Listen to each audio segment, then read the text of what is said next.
ఎలా ఉంటుందంటే మన అవధాన సహస్రావధాని గారు మాకు పివి నరసింహారావు గారి అప్పుడు మీరు అవధానం చేసినప్పుడు మేము లైవ్లో చూసాము.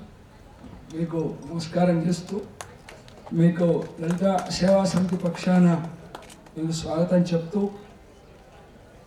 మిమ్మల్ని ఎప్పుడైనా దర్శించుకుంటామా, ఎప్పుడైనా మీతోనే మాట్లాడగలుగుతామా అనేటువంటి ఒక ఆలోచన ఉండే.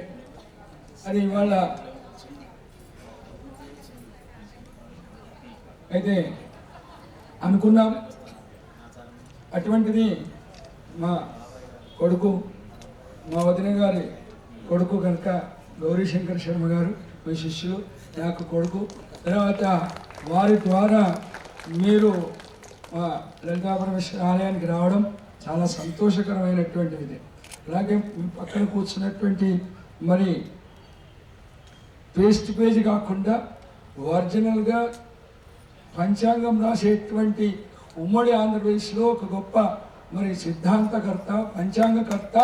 మరి ఎవ్వరు కూడా ఇప్పటికి కూడా పంచాంగం ఇవాళ మీరు నన్ను తిట్టినా సరే బ్రాహ్మణ్యం, కానీ ఇప్పుడు కూడా మొన్న 15వ తారీఖు మౌఢ్యమని చెప్పి వేసుకుంటే 26వ తారీఖు నుంచే మౌఢ్యం వచ్చేసింది.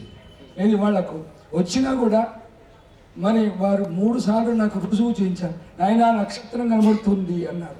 అంటే ఇక్కడ నక్షత్రం ఏది చంద్రుడు లాంటి మరి నాగమణి శర్మ గారు వస్తే అక్కడ వారు నక్షత్రాన్ని చూపించారు. ఇక్కడ ఎంత స్వాభావిక అంటే నేను అవధానం కాదు, కానీ ఇప్పటికీ ఈసారి జరుగుతుంది 5వ అవధానం.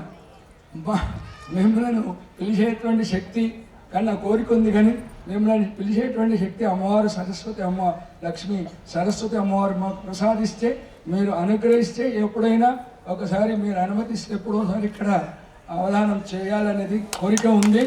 ఆ కోరికను మీరు మన్నించాలని చెప్పని కోరుకుంటున్నాం. అలాగే మీకు స్వాగతం చెప్తూ మైకు దొరికిందనుకో ఆకెళ్ళ జయకృష్ణ సిద్ధాంతి గారు చాలా గొప్ప ఇది. అలాగే నా కుమారుడు కూడా వారి శిష్యులే.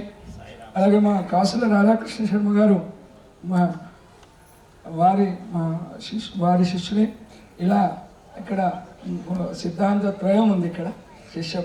అలాగే ఇటువంటి కార్యక్రమానికి మీరు రావడం, మా యొక్క అమ్మవారి గురించి మీరు మా యొక్క భక్త బృందానికి అమ్మ సరస్వతి గంగా ప్రవాహం ఎలా వస్తుందో మీ మాటల్లో వినాలనేటువంటి కోరిక మా అందరికి కూడా.